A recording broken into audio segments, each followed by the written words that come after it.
What's up guys, and welcome back to another episode of the FM Reboot. It's episode number 17, and today we're returning with two big games as we face Villa away at Villa Park and Everton at Goodison Park in two massive battles in the race for European football. Before we get to the games though, shall always be getting on camera, and also a sale from Molyneux as well.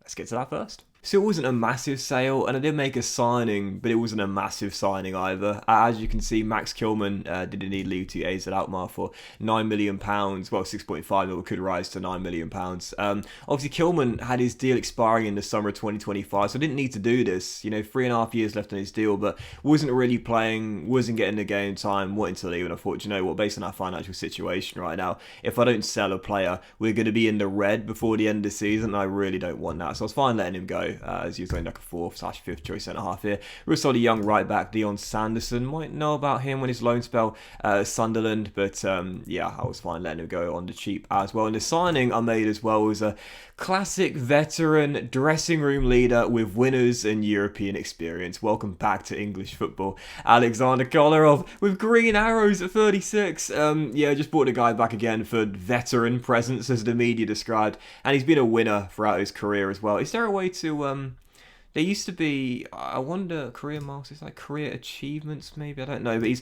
he's won quite a few things in his career. Obviously the Premier League, the Carabao Cup twice, the FA Cup back in 2011 as well, Italy, the Italian Cup, won the Serie A last year with Inter Milan, and of course in the game that wouldn't have happened, but even so, Kolarov was available on a free after Inter let him go, and yeah, to be honest, he's on a 6-month deal. It's 20 grand a week. He won't get a new contract. He's here just for cover and just again for experience as well. Because again, this side of the game, veteran dressing room presence, it's important. Or at least it is to me.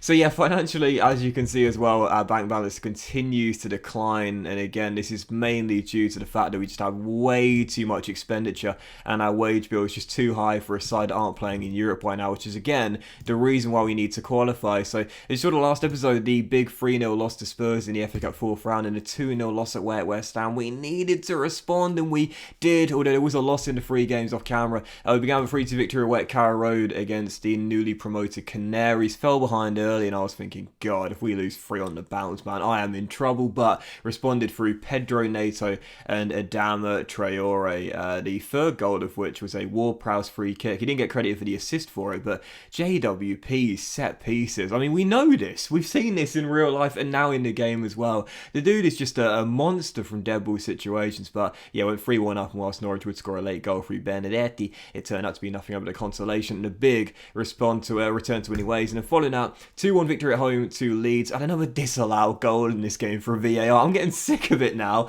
but the vet scored perhaps his final game for the club inside the first minute, making it 1-0, and later on it was a really nervy game. In the second half, Leeds were pushing and pressing. Patricia made a couple of amazing saves. Jimenez slotted home our second. I thought that's the points in the bag now, but once again did concede a late goal, but thankfully for the second straight game it was just nothing other than a consolation in a 2-1 escape victory. But following out, our third defeat in 5 games, 4-2 at home to Leeds in what was a total capitulation. Raul Jimenez gets another 12 minutes in. I was thinking, here we go, 3 wins on the bounce, but just fell apart really. Duvan Zapata made it 1-1. At the break we were still tied, then in the second half we conceded 3 goals in 25 minutes, just totally capitulated. Zapata got another. John Stones now at Arsenal got one too, as did Aubameyang. Whilst Jimenez did bag a brace, it was unfortunately just a consolation in a 4-2 loss. So yeah, because of that, 6 points picked up from 9. This is where we are in the table right now. Thank you. We of course have dropped out of the Champions League spots. We know that there's still definitely a possibility. We're only behind the Gunners who have just leapfrogged us right now on goal difference, and we do have the game in hand, but I'm really not bothered about it at all. Just to me, finishing 5th, 6th or 7th will do me fine. Now you see that 7th has lost a highlight for Europa Conference League football and European football. Now Manchester United just won the Carabao Cup, which means they've guaranteed qualifications to Europa Conference League. Of course, it's looking likely now to finish in the top 4, so 7th should still be available depending on what happens in the FA Cup. Obviously we're out of it, but there are still quite a few teams outside the top 7 that are remaining. Manchester United vs Spurs, Liverpool vs Leicester, Newcastle vs Everton, and Crystal Palace vs Leeds. Those 2 ties right there, really, really noteworthy, as all 4 of those teams right now are outside the top 6. That does give me cause for concern that 7th might drop off. Anyway, all we can do is do our job and not worry about anything else. And right now, 5th, as we know, will guarantee European football anyway, and that's where we are. So first game, Villa away. Big one here at Villa Park, and let's see if we can come through. Right now in the injury report, as you can see, 2 players down. Alexander Kolarov's come down. Bless him, honestly. The poor old man, he's going to retire at the end of the season, I think. He got one final paycheck off us, but after a groin strain, I think he knew. It's time to call time. And Marquez, the young centre-half, is down as well. Otherwise, everyone else is fit, and this is our team. Patricio's in goal. Back four is like Nuri, Cody, Big Chris, and Semedo with Neves and Forsby through the middle. Traore and Nato, the inside forwards, and Moutinho supporting Jimenez, leading the line. On the bench, Bettinelli, Bolly, Roberts, Ward-Prowse, gives White Trincao, and Fabio Silva as well. First of 2, it's a big one. Aston Villa away. Need to go back to winning ways here. Come on, Wolves. Aston Villa aren't going to make a late run for European football. They're well off the pace. They should survive. It's sort of a situation for them where there's, at the moment, what it seems like very little to play for. But for us, much more at stakes. You'd think because of that we'd be fired up. But 22 minutes into the game, nothing to report, but at least Morton Forsby's on a 7.0. I miss Get Creative. I really do. That was like my favourite shout, and now it's gone. I'm gutted. And it's half-time and it's 0-0. Come on! We're not doing badly at all. If everyone continues to work hard, we'll win this, but let's create a chance, shall we, lads? Come on. Second half to begin, still 0-0, and the first highlight is coming to the hosts. Forsby heads away to free kick, but Traore picks it up. I've got a bad feeling once again. Like Nuri to Adama Traore, both players on bookings, 4 players on bookings in the game so far, 3 for us and 1 for Villa, but as Traore gets on the run, could have slid through Jimenez there, decided not to, and made the right decision. Nato with the finish, 1-0 Wolves. Pedro Nato this season has been really good. I think that's his 7th of the year, and what a ball by Traore as well, threading the needle, and a finish by Pedro at the near post. 1-0 Wolves, perfect start to the second half. As things stand, this will take us into the top 4, but again, I'm not too concerned about it. I know it sounds ridiculous saying I'm not concerned about Champions League football, but any sort of European football will do me at this stage, man. It'll be the first season in the save we'll have European football, so it's Conference League, Europa League or Champions League, I don't mind, but what a start. 2 goals in 7 minutes. Keep it going. Really need this. You know, it's such an inconsistent run of form, going out of the FA Cup early, and I know I sound like a broken record when I say it, but I genuinely believe without that final appearance last year, I'd be gone. So we have to overperform this season to make up for it, and as things stand, 4th place is a massive overperform. Take off some of the players that are on bookings here, I think, just to make sure no one gets a second yellow and puts us in a bit of a problem heading into the final 10 minutes. I don't know if you guys are the same as me, but like when it comes down to subs, like there's always like certain rules you have, you know, like I'll never like continuously play a ball winner midfielder if he's on a booking. As Aaron Ramsey is denied by Patricio at the near post. He has saved my bacon so many times, man. But yeah, like ball midfielders on bookings, take him off or change their role as soon as possible. And then if you're closing out games as Abel Ruiz makes it 2-1 and Wolves are back in it, you know, burning the clock as well. Sometimes I'll do like subs 1 by 1 to burn as much of the seconds as possible. But 2-1, we've got a real thing for conceding late goals. Let's hope it's just a 1 we concede. Tell you what, if we throw this away, honestly, I'm going to be absolutely fuming as Big Chris wins that header and Trincao offloads to Connor Roberts down this right-hand side. He's been nowhere near as good as he was in the Fulham save. That's a good cross in the middle and Trincao heads over. Nervy final 7.5 minutes here. Throwing away so many points from Lille. Yes! It's going to sound throwing away so many points from leading positions in the save already. But thankfully, Villa have just gifted us a goal, and I'm saying to Fulham fan favourite, Tyrone Mings, thank you very much. Heavy first touch from Tyrone. Trincao runs onto it and slots it into the bottom corner. 3-1, that'll do it. Agent Tyrone Mings doing us a favour. Thanks, mate. Wow, that was such a poor first touch. Not again, surely. No, this time offloads quickly. And Aston Villa will pass out for in the back. Too late now, though. 4 minutes of stoppage time, yes, but I can't see them getting 2 goals in these final few minutes. They might get 1, though, as Abel Ruiz finds his man. Lovely offload to Traore. And there it is. Bertrand with the finish. 3-2. I mean, surely not. Surely. Surely. Surely. Yep, there we go. 3-2.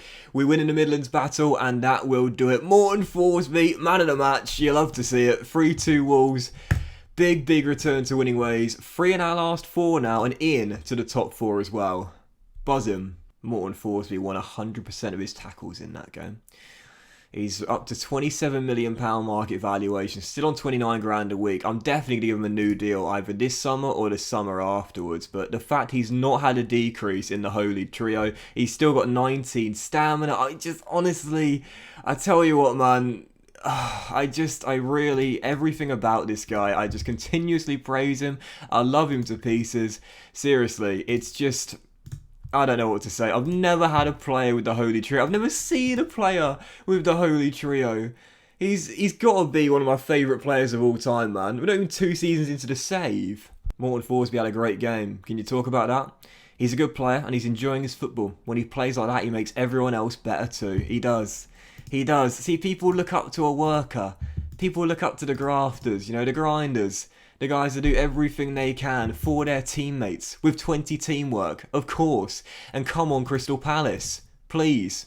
Bollocks. 3-0. That keeps Everton in the race. And look at how tight this is right now, man. Seriously, 9 games to go. The Red Devils have got a game in hand. But this is ridiculous here. We've got the 54 points, but there's 6 points separating 4th to 8th. Even Everton, West Ham and the Blades aren't out of it yet. It's still so tight, and Leeds as well. Absolutely crazy. So moving on to the second and final game of today's episode, Goodison Park. Just before we get there though, a couple of games coming before our one are really, really important in terms of European qualification, with the Gunners and the Blues right behind us in the table here, and they're kicking off earlier. We could do with Leeds doing us a massive favour there in North London against the Gunners. Did they do so? They did indeed. 0-0, but Chelsea are leading at Brighton, which means that they'll cut the gap as things stand. But fair play, Leeds taking points off the Gunners. We're certainly pleased to see that. It means we've still got the game in hand, and we're 2 points clear as well. So Everton away, Goodison Park, huge game here. And if the Toffees want to get back in the race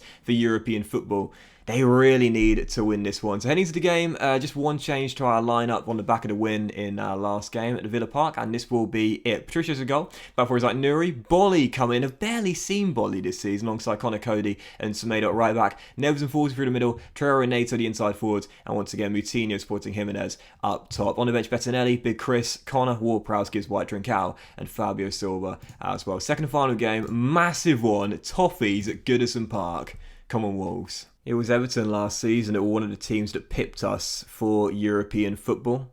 So I don't want to see it happen again.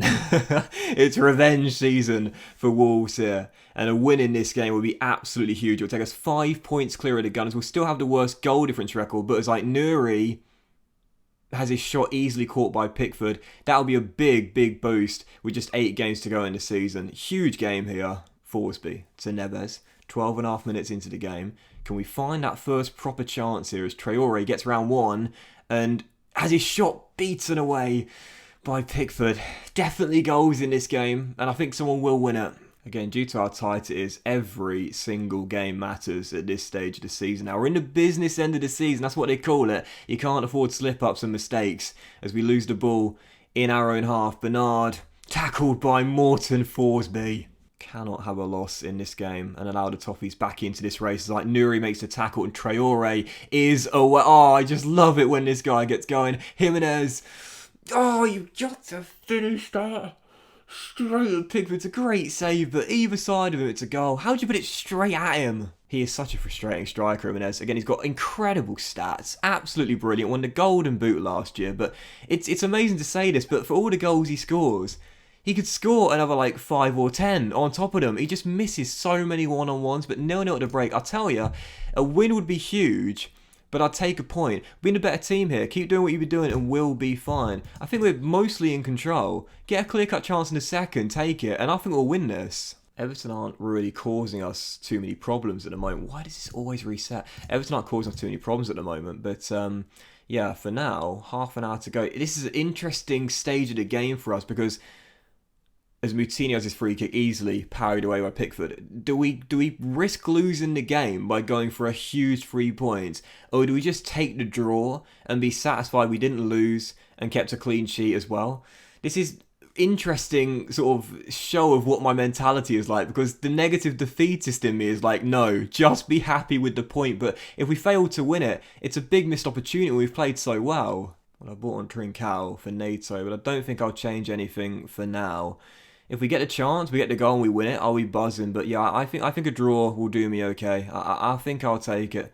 Slow and steady, as we know, but the Toffees coming forward for their first proper chance of the game, and if they win it late on, I'm going to be absolutely fuming. Richarlison trying to beat Ait-Nouri, spreads it out wide to Rashina. Ait-Nouri comes across, can't deny the cross. Oh, huge block. By who was that? Cody, I think it was. Massive. Chronic Cody is just absolutely class. I mean, seriously, he's obviously the captain here. He'll stay as captain, no doubt about that. And that was massive. Or was it Bolly? It might be Bolly back in the team. It was one of the two anyway. 15, 16, their numbers right next to each other. It's hard to tell sometimes who's who. But as Moise Keane gets away from Morton, Bolly makes a crucial tackle. I think great decision to put him in the team today. Traore. Back to Neves. And that's a long ball. Oh.